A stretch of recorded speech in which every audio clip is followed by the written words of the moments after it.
Hello and welcome to another edition of Soulivity Live. Of course, we have another great show for you tonight. So let me begin with this. What's the first thing that you do when you wake up in the morning? Or what's your first thought? For most of us, after brushing our teeth and washing our face and doing all the things that we normally do, we begin our day thinking about what we will be doing.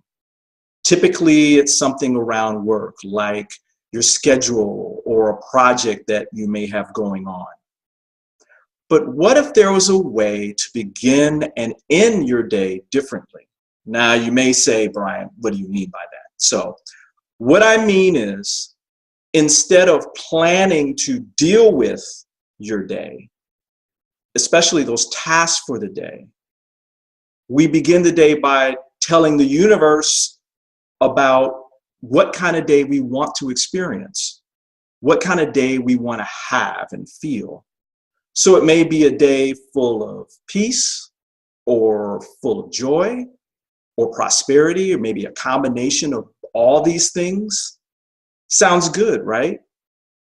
Well, tonight, this is what we want to explore, and especially with our very regular guest, Dr. Leslie Wells, the creator of E.V.E.Consciousness. So today, it's all about moving away from living a life of reacting to a life of creating. So with that, let me get Dr. Leslie on the line, and we'll get this show started. Hey, Dr. Leslie. Hi, Brian. How are you? I'm wonderful. Thank you. I'm kind of riding the wave of this new 2018. Woohoo! Yeah. Well, I feel like I'm surfing. Yes. There's something special going on this year. Oh, man. So everyone, don't forget that we want your questions for Dr. Leslie during the show. So just post your question directly on this live stream, and we'll get to as many as we can because we want those questions from you. So, Dr. Leslie, so such a juicy topic. I guess we can start from the beginning, because I think some people may still misunderstand what we're kind of trying to relay to them. So can we start with what does it mean to live a life in a reactive way? Okay, reactive. Instantly, I get an image in my mind of the doctor taking a hammer, a reflex hammer, and hitting the knee and your leg kicking out. Okay? Okay. That's a reaction. We call that, you know, you've heard the term a knee-jerk reaction. Right. A knee-jerk reaction is because the doctor takes a little testing hammer, a little rubber hammer, and hits a certain point on the knee that causes an impulse to go through the nerve that stimulates your body to have a quick reaction. Okay. Gotcha. The same thing on elbows and so on. So that reaction is, let's just say, in the most primal way, we are programmed to react. Gotcha. We're programmed to react, and we're programmed to react to survive. Okay? So survival comes from our ability to react fast and appropriately to get out of danger.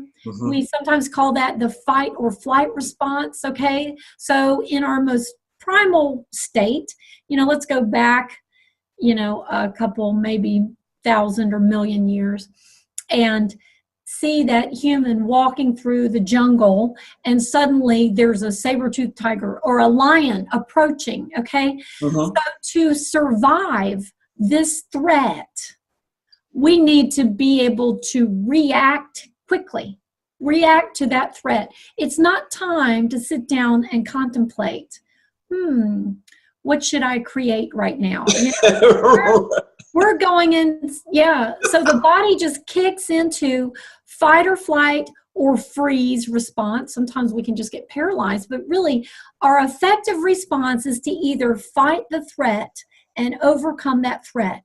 Right. So the blood flow goes to the muscles, and away from the digestive system. we disconnect from our emotions. This is not the time to sit down and start crying because of that lion. It's just scary. You know, this isn't the right time. If you want to survive, that's not the thing to do right now. Okay. Right, right. So we have it imprinted in us. There is something beneficial to quickly reacting in the fight or flight. I'm either going to fight this opponent and overcome. I'm going to be so strong, so fast that I'm going to overcome this opponent, or I'm going to run like heck and get up that tree where this, you know, this adversary is not going to overcome me. So I want to either dominate or get the heck out of here so that I'm safe. But this is about survival. Gotcha. And that is what reactivity is about. Now, I want to make sure now people, I think people have got that part of it, you know, in terms of the, let's move to how that practically shows up in people's lives. So, you know, we probably learned this as children, correct? I mean, we're, you know, from our parents, that kind of thing. Does it relate to like choices that we make, like what college we go to, what career path? Yes. Okay. So, and not only what college we go to, what career path, but how we're going to respond in traffic on the way to work. Okay. Wow. How we're going to respond to our spouse or partner when they have a different opinion from our own. Okay. So understand that that knee-jerk reaction through the body translates into our consciousness in day-to-day, moment-to-moment, and even broader decision-making. So when we're coming from that reactive kind of fight or flight response to life, that means that there's a part of us that's kicking into trying to survive, which actually has a programming of fear in it, you see. Now, if we were completely with no fear, we might not survive very well, okay? We need to have respect for challenges in life that could be a threat. So there is a sense of a healthy level of respect for our choices and our actions and what's going to be safe, so to speak. But if we keep working from that part of the primitive brain and that part of our primitive programming that's about fear and survival through fight or flight, that means that on some level, we will feel like our very existence is being threatened when our boss corrects us for doing something wrong.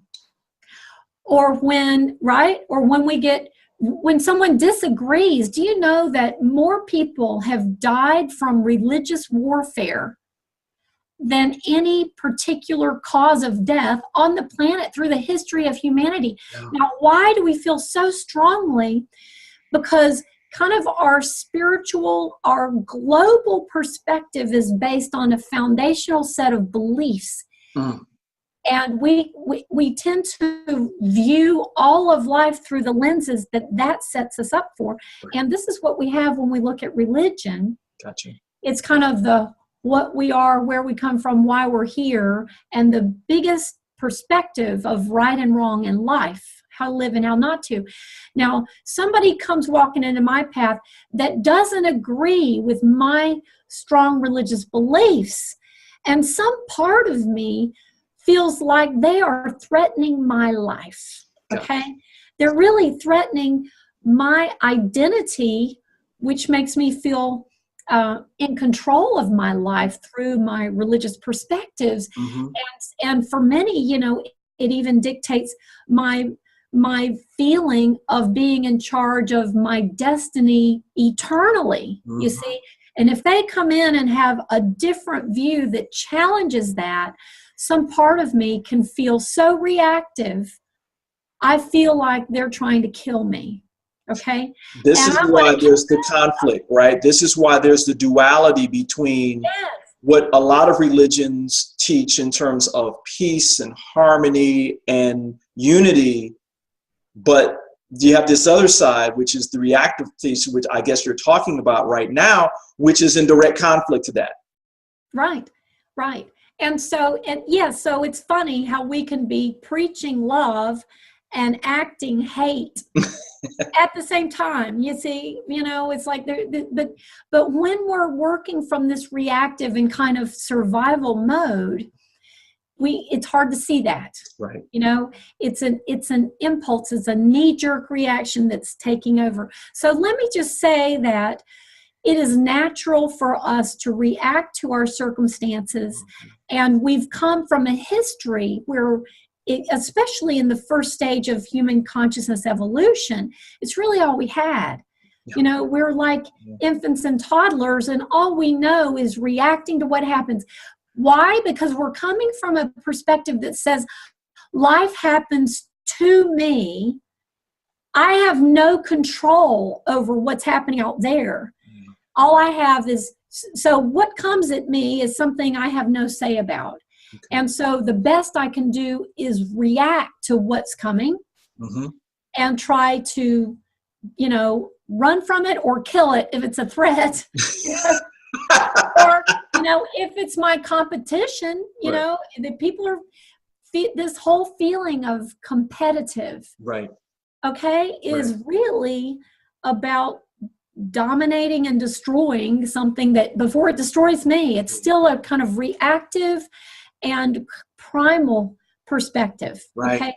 That is how we feel and naturally respond and logically think when we're living a life that's coming from, and no matter what our spiritual or religious perspective is if it's coming from a story that says, life happens to me, life happens to me, then we're working with how do I survive the best amongst life happening to me. Right. Life is unpredictable. I don't know what's going to happen. I better be ready. Right. Lock your doors.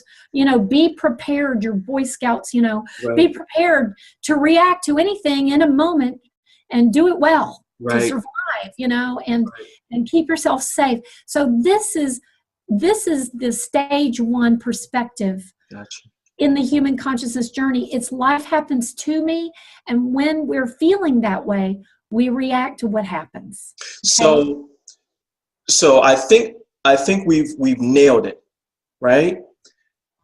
Which is, this life full of fear, full of insecurity, full of competition, that can be translated probably into lack, limitation. I mean, all these other things that you and I have kind of talked about before. Now, what is a life of creating and being creative look like? And then we'll go into what it is and the other pieces. But what does it look like for folks? Well, first, before I answer that question, Brian, I'd like to answer an in-between question. There's an in-between. So we have the reactor that's, we're kind of describing that as acting out of fear, not feeling confident. I want to say that there's an in-between that shows up as the opposite of this, okay? We develop ways of being and even put on, and this is natural, the ego puts on kind of a false persona, ways of being to play life, right, to get our best outcomes, right, okay? Right, so we can be a bully who seems very confident, who's still working from reacting to life, okay? It's still not living from the empowered creator place. Right. We can act confident and dominant and I'm going to overpower you. We can put forward something like this that doesn't appear to be coming from a place of fear and insecurity. But this is where we've compensated for fear and insecurity by creating a wonderful, effective defense system. Okay? Gotcha. Or even offense system where we say, okay, the best defense is offense. They're no good and they're no good and those are pathetic over there, right? And this is the best defense is offense. No one's going to see my vulnerabilities or fear underlying all of this. Okay. Right. And this is how most of the world around us is working. This is how most of it's functioning. Okay. It's either in survival of, oh no, I'm afraid, watch out, or you better be afraid, I've got this, and back off because I'm dominating. Okay. Right, right. Two sides of the same coin. Okay. Two sides of the same coin. Right. And even when we're really good at strategies and planning and preparing, in a reactive, let's keep myself safe, make sure I outsmart life, cut them off at the pass, figure it out before it happens. Right, right. Plan A, B, C, D, E, F, and G. You know, all those plans being set up. This is all that same scenario.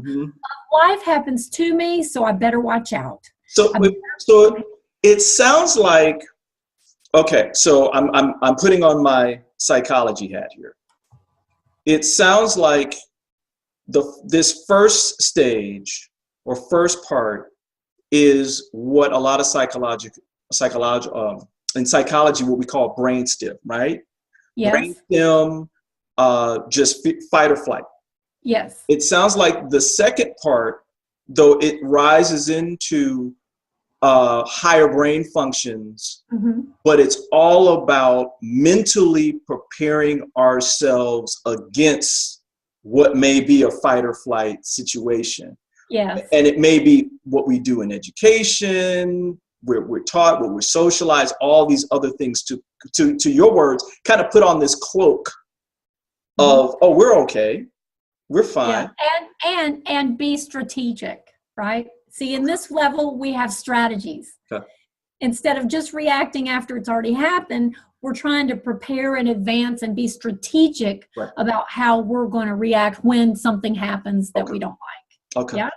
Gotcha. Okay. Gotcha. So but it's all still kind of the same camp. Either way, whether it's overt or covert, right? Whether it's blatantly obvious or it's hidden behind a nice, really convincing mask. That fear, that reaction of life happens to me, so I'm going to develop how I'm going to react to that, how I'm going to respond to that. Even calling it responding, yes, this is what we're talking about, versus the third era of consciousness evolution, which we've moved into now. It is called E.V.E.Consciousness. This life happens to me starts with the first stage of consciousness evolution of humanity, which was polarity consciousness.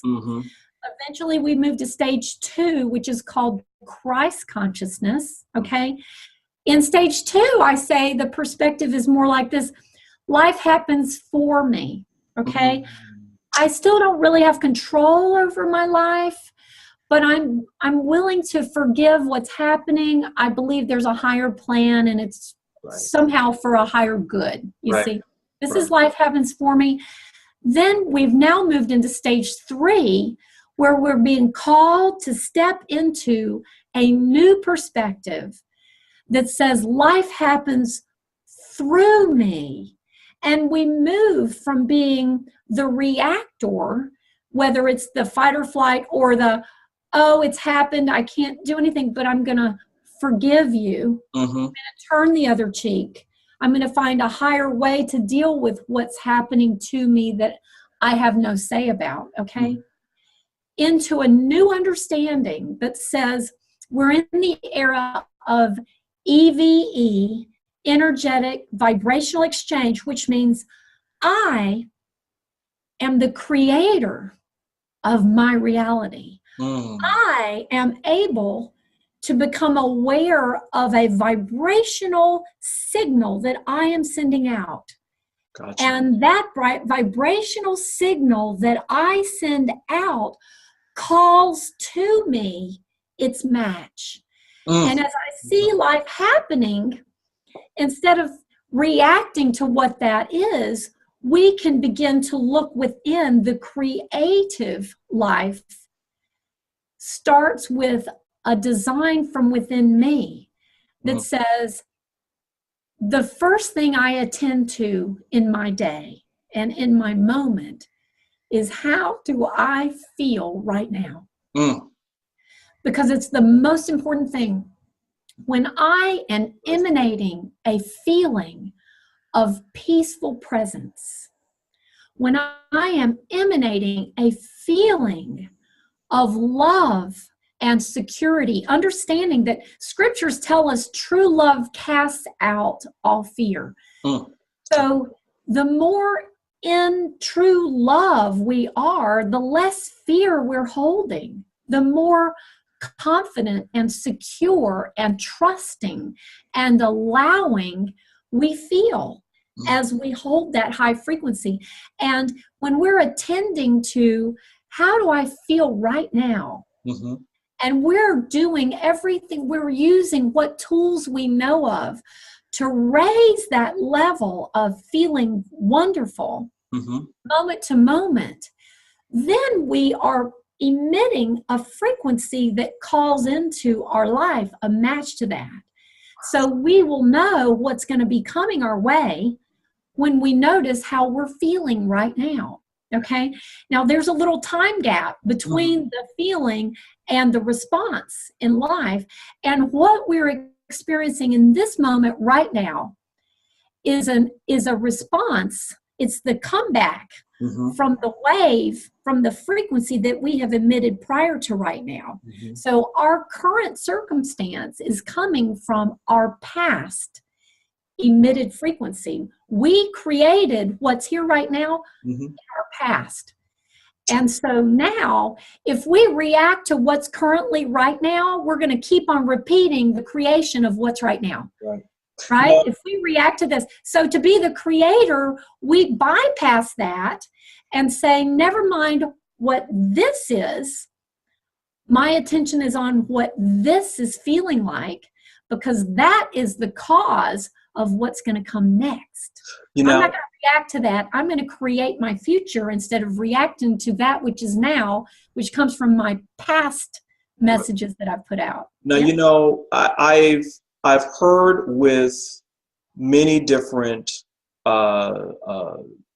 faith leaders and consciousness leaders that they talked about that what you're describing, it's, negative. We're going to put some labels, negative or positive. Yes. That it takes more energy and more repetition to create a more negative outcome than it does a positive outcome, because the positive outcome is in the flow. Yes. Is that your understanding as well? Absolutely. However, because of what we've already discussed, because of our wiring and our history, our ancestors, even our programming within our DNA about survival and fighting and resisting what is that we fear and feel that may be a threat, it's easy to continue a habit of expending all that energy to perpetuate this negative, and I'm going to call it, Brian, a negative feedback loop. Okay, here's the negative feedback. Okay, negative feedback loop says something negative comes to me, something unwanted. Let's never mind negative or positive. I judge that because what I don't want is something I think is negative, even if that's positive for everybody else. Okay, so something unwanted is coming to me. Then I'm going to react to that unwanted something by feeling negatively. Doggone it, that's not what I want. Get out of here. I'm going to fight you, kill you, run from you. And you go back into, gotcha, okay. You see, so the unwanted thing happens, we react to that with a negative feeling about it, which then perpetuates another unwanted thing happening. We react negatively. We keep on doing this negative feedback loop as we react. Now, the loop buster, okay? The loop buster is to shift from reacting to what is right now. If you want to change that thing that makes you feel disempowered and is what you don't like in your life, then don't react to it. Put your attention, the scripture, Jesus says, turn the other cheek. Abraham Hicks says, that means turn away. Turn, so, you have something negative coming at you, instead of facing it on, turn. And put your attention on something that makes you feel good, okay? Because that is going to break that negative feedback loop and bring to you something positive. instead of repeating more negativity coming. Right. So this is where I just saw the new Star Wars film last night. And in one scene, Brian, the woman, a heroine who was on her last breath, she's dying here. And she says, "We will never win by killing what we hate. We will win by saving what we love." You see? And I thought, that's it. In the Star Wars movie, this is the new message, you see. Wow. What you fight, what you resist, you persist. Right. What you turn your attention to and combat, you perpetuate. You will continue, even if you overcome this form of that negative coming to you, even if you win this battle, you'll lose the war because you'll have more of that same frequency coming back in another negative way, another bad relationship. Your third husband is just like the first. Wow. You see, because you're reacting to that. If you take your attention away from what you don't want and you attend to what you choose in life, you focus on what you love, you celebrate what is working instead of focusing on what's not working. Even in the physical body, this is how to perpetuate health and well-being. Focus on wellness. Focus on the healing instead of being mad at that darn pain that can't stop leaving me alone. You know, if I can just get out of the pain. If you focus on the illness, you tend to create more. Focus on wellness, you will be drawing yourself in that direction in life. And so the way we remember this quite creatively and quickly is to move from reactive to creative, is to move into seeing like a creator. Okay, when we see like a creator, to move from reactive to creative, these two words are anagrams. All you have to do is move the C in reactive. Right? The C is in the middle of the word reactive. When you take it out of the middle and put it at the beginning of the word, you've turned the word reactive into creative. So to become the creator, to see like a creator, you just have to see differently. Move the C, move how you see. And instead of judging and condemning that which comes that you don't want, if you move through the steps of seeing it from a higher perspective, of finding forgiveness for what is right now so you don't feel that fight, that's your stepping stone to be able to soften and let go your frequency that's reacting to it. And that allows you to move your attention to what you intend to create in life. And that's your creative power. That's how you move from reaction to creation. Wow. That is incredible. And that is exactly what we wanted to talk about in this show. Yeah. Dr. Leslie, as always, thank you so much for giving us a different perspective on how to live our lives. Because again, we don't have to stay where we are. This is where we are is not permanent. It's never been permanent. And that from the time that you're a teenager to the time that you're in your 80s or not, you can always change. Absolutely. Always move the C. Yes. With practice, it gets easier and easier. And can I say, because when we're reacting, we're often being motivated by pain. Okay. And we can move to the higher state of being motivated by pleasure. Okay. Instead of focusing on the pain and being motivated by that and resisting, panicking, feeling needy to get out of this, which is a very low frequency, we can change our perspective and begin viewing what we would prefer. Every time we have something negative come into our life, it allows us to have a creative thought of what its opposite would be. That's how we move into focusing on the pleasure of what would I rather have? What would be the beautiful opposite of this?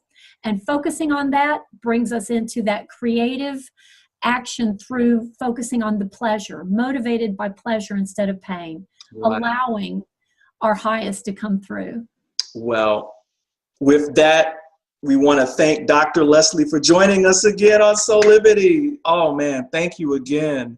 Everyone, she will be back next month with more inspiration to living a great life. So again, thank you, Dr. Leslie. Thank you, Brian. Love it, love it, love it, love it, love it. Until then, this is Brian Wesley Johnson saying thanks again for joining us tonight. And of course, we all are wishing you love, passion, and happy living. Good night. Blessings. Blessings. Good night.